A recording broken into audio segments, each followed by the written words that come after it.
نفس کی وجہ سے، اپنی نفسانیت کی وجہ سے، اپنے تکبر کی وجہ سے، اپنے حسد کی وجہ سے وہ اس حق کو رد کر دیں، اس کو ترک کر دیں، ان پر اللہ کا غضب آتا ہے۔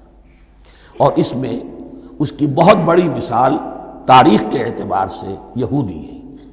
اللہ نے انہیں ہدایت دی، کتابیں عطا کی، تورات، انجیل، زبور، سینکڑوں نبی ان میں مبعوث کیے، 1400 برس تک نبوت کا تار ٹوٹا ہی نہیں، مسلسل۔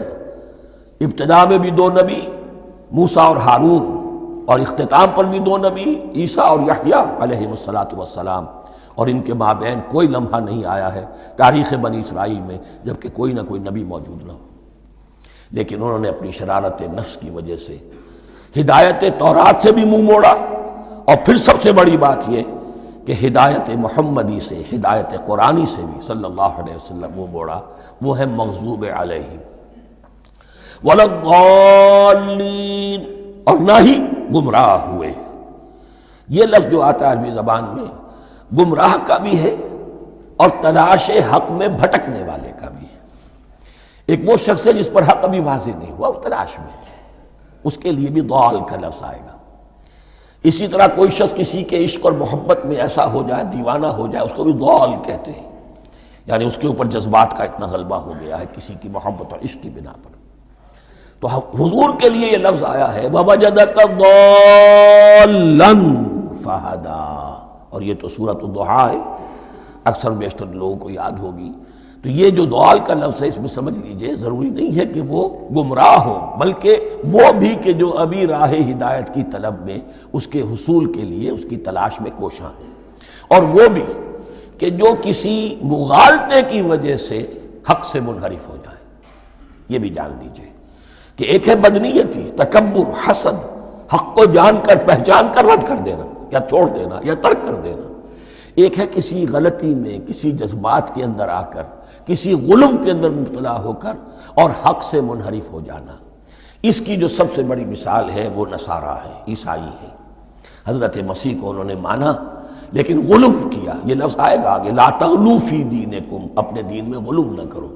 جیسے ہمارے ہاں بھی بعض لوگ ہیں جو حضور صلی اللہ علیہ وسلم کی تعریف میں، حضور صلی اللہ علیہ وسلم کے ساتھ اپنی محبت کے اظہار میں غلو کر جاتے ہیں۔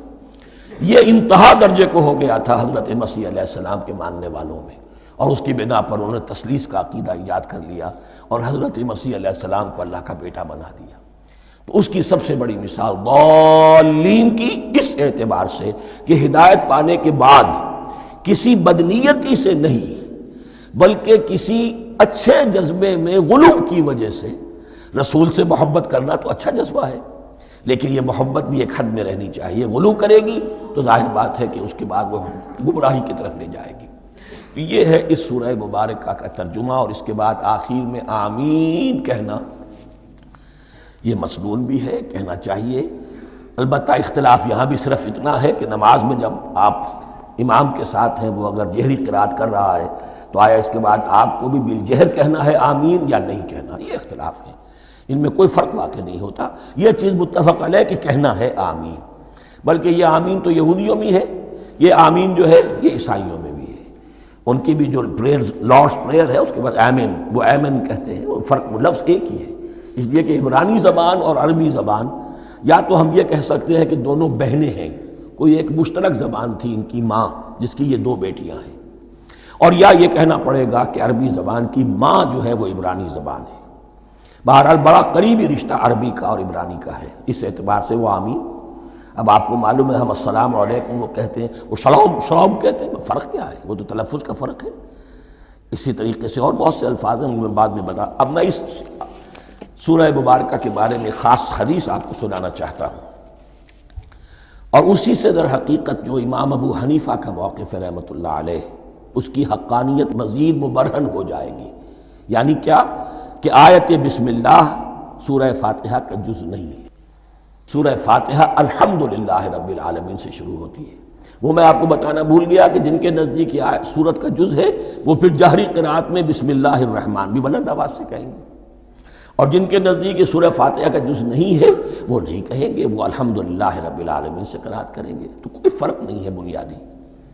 یہ حدیث جو ہے یہ مسلم شریف میں ہے اور حدیث قدسی ہے. اس کے راوی حضرت ابو ہریرہ ہیں رضی اللہ تعالی عنہ، اور اس حدیث نے اس صورت کے مضامین کا نہایت عمدہ تجزیہ کر دیا ہے. حدیث کے الفاظ سن لیجئے: قسمت الصلاۃ بینی و بین عبدی نصفین. اللہ تعالیٰ فرما رہے ہیں، حدیث قدسی ہے، میں نے نماز کو، صلاۃ کو اپنے اور اپنے بندے کے درمیان آدھا آدھا تقسیم کر لیا. فنصفها لی ونصفها لعبدی. اس کا نصف جو ہے وہ میرے لیے ہے اور نصف جو ہے وہ میرے بندے کے لیے ہے. وَلِعَبْدِي مَا سَأَلَ. اور جو میرے بندے نے مانگا میں اسے دوں گا، میرا وعدہ ہے، یا میں نے اسے دیا. اس کے بعد اس کی تفصیل آتی ہے. اذا قال العبد، جب بندہ کہتا ہے الحمدللہ رب العالمین، قال اللہ حمدنی عبدی. جب بندہ کہتا ہے الحمدللہ رب العالمین، اللہ فرماتا ہے میرے بندے نے میری حمد کی. وَإِذَا قَالَ الرَّحْمَٰنِ الرَّحِيمِ قَالَ اللَّهُ اثْنَىٰ عَلَيَّ عَبْدِي. جب بندہ کہتا ہے الرحمن الرحیم، اللہ فرماتا ہے میرے بندے نے میری ثنا کی. وَإِذَا قَالَ مَالِكِ يَوْمِ الدِّينِ قَالَ اللَّهُ تَعَالَىٰ مَجَّدَنِي عَبْدِي. میرے بندے نے میری تمجید بیان کی، میری بزرگی بیان کی. اب یہ تین آیتیں ہو گئیں، تینوں میں اللہ کی حمد ہے، ثنا ہے، تمجید ہے. یہ تین آیتیں خالص اللہ کے لیے ہو گئی. اب چوتھی آیت آئی، ایاک نعبد و ایاک نستعین. اس کے بارے میں جب بندہ کہتا ہے اذا قال العبد ایاک نعبد و ایاک نستعین، قال اللہ تعالی ھذا ما بینی و بین عبدی ولعبدی ما سأل. یہ میرے اور میرے بندے کے درمیان ہے. یہ تو یوں سمجھئے کہ یہ گرہ لگ گئی ہے میرے اور میرے بندے کے مابین. اس نے مجھ سے قول و قرار کیا ہے، اس نے میری بندگی کا اعتراف کیا ہے، اس نے تسلیم کیا ہے کہ میری ہی بندگی کرتا ہے اور کرے گا، اور مجھ سے مدد چاہیے ہے. ھذا ما بینی و بین عبدی. یہ معاہدہ ہے. معاہدہ دو فریقوں کے مابین ہوتا، یہ میرے اور میرے بندے کے مابین ہے. وَلِعَبْدِي مَا سَأَلَ. اور میں نے اپنے بندے کو دیا جو اس نے مانگا. وہ میری مدد چاہتا ہے، میری مدد اس کے شامل حال رہے گی. فَإِذَا قَالَ. اور جب بندہ کہتا ہے اهْدِنَا الصِّرَاطَ الْمُسْتَقِيمَ صِرَاطَ الَّذِينَ أَنْعَمْتَ عَلَيْهِمْ غَيْرِ الْمَغْضُوبِ عَلَيْهِمْ وَلَا الضَّالِّينَ، قَالَ اللَّهُ تَعَالَى هَذَا لِعَبْدِي وَلِعَبْدِي مَا سَأَلَ.